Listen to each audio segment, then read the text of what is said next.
Hi, this is Dr. Lori Baudino with our Moving Moments this week with Nigel Lythgoe. You all know him as a producer, director, and dancer of all of our favorite shows. So You Think You Can Dance, American Idol, and so many more. So Nigel, I wanted to ask you any question you asked today. You woke up this morning. Any question I asked?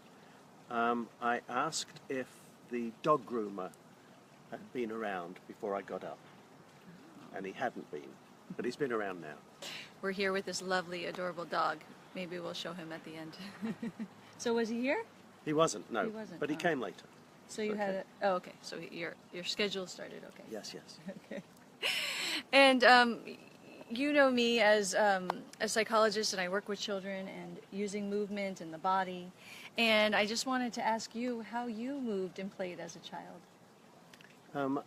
I was, like most children, I was very busy, Yeah. and most children that I've met, and I've asked, when did they start dancing? It was at 3 and 4 years of age because their mums wanted to find something to get rid of that energy. Yeah. I didn't start dancing until I was 11. Okay. But as I say, I was very active. I'd be playing football or soccer, as they say here in America. Yeah.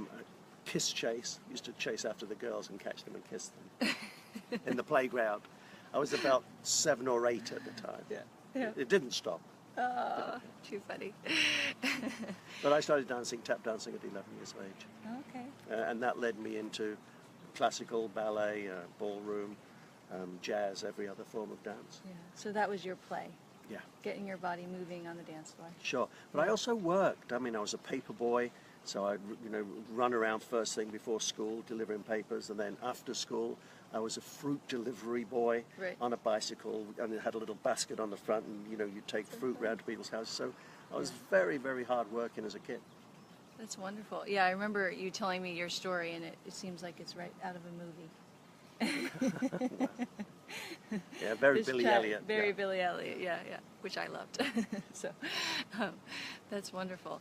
And do you have a philosophy in your work in terms of either as a director, in your career, or in your life, a philosophy that you live by?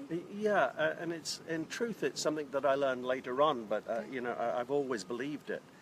Because I've had so many transitions in my life, from dancer to choreographer, from choreographer to director, from director to producer to executive producer, Yeah. And it is bloom wherever you're planted.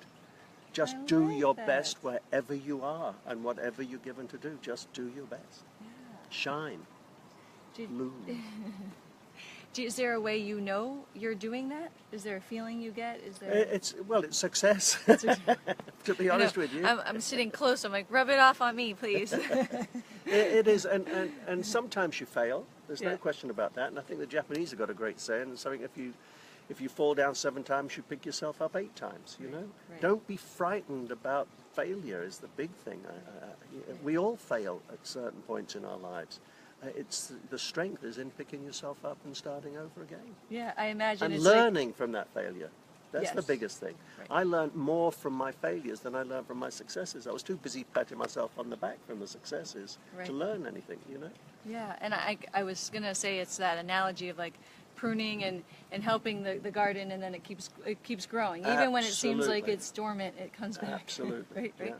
Yeah. And then also just that makes sense coming from a place of a dancer, because you do constantly in that art form pick yourself back up and try harder. Well, you have to. I mean, dancers, as well as dancers know, you audition for every single job. Even with the same choreographer that's employed you for 6 months, you have to go back and audition for the next job. And sometimes you're right for the job, and sometimes you're not. You can't take it personally. Right. Yeah, and so that leads me into talking about, I offer this idea of body knowledge. So the more we understand our body, where we hold our illnesses or challenges or experiences, the more we're able to be more flexible and adaptive to new experiences, relationships. And how does movement in the body play into your work? I know we're talking about dancing, but how important is it to you? Well, I mean, listen, you know better than I do that movement throughout my life has been very important. I've suffered 2 heart attacks, and I've survived them. And I put that, it sounds silly, but I put that down to good health. even though I've got the flu now. I know. He's being kind to me. You don't seem so sick though, as you're talking. You're not allowed. You're not allowed to You're feel not allowed sick. to. You know, even when you're sick, don't feel sick, and you'll get better quicker. You know. Yeah. I think movement has been really important. We know, you know, in a child's life how it develops them physiologically with their bones, with their muscles, being able to use their core as their main muscle to support all the other muscle groups, and neurologically how it helps them, you know, learn things quicker. Right. And, you know, we've got the best drug supply in the world up here in our brain with the endorphins, you know, when you dance, the happiness you feel from it. So, you know, I believe movement is very, very important in our lives. That's so wonderful to hear. And it was the biggest form of communication. Absolutely. You know, when you sat around before even any verbal communication, people would get up and dance together and move together. Rituals and community. And That's right. It brought a community together. It was the Snapchat or the Twitterverse of their time, you know, prehistoric times. There you go. So you can tell he's speaking my language. This is why I wanted to talk to you, because it's absolutely wonderful to hear you saying all this. So any last final takeaways? There's so many ways we could go with this, but I kind of always like to ask that. What do you mean takeaways? A message. We've got audience watching us live and people thinking about... Yeah, one big one, and I say this to a lot of people, don't be frightened about life. Don't be frightened by it. It's so exciting, and even at the most depressing of times, there's always somebody there for you. You never feel alone. Never be afraid. It's a wonderful thing, and you can add so much to the world just with your own life, because you can do anything if you put your mind to it. Well, thank you so much for talking with me today. Thank you, Doctor.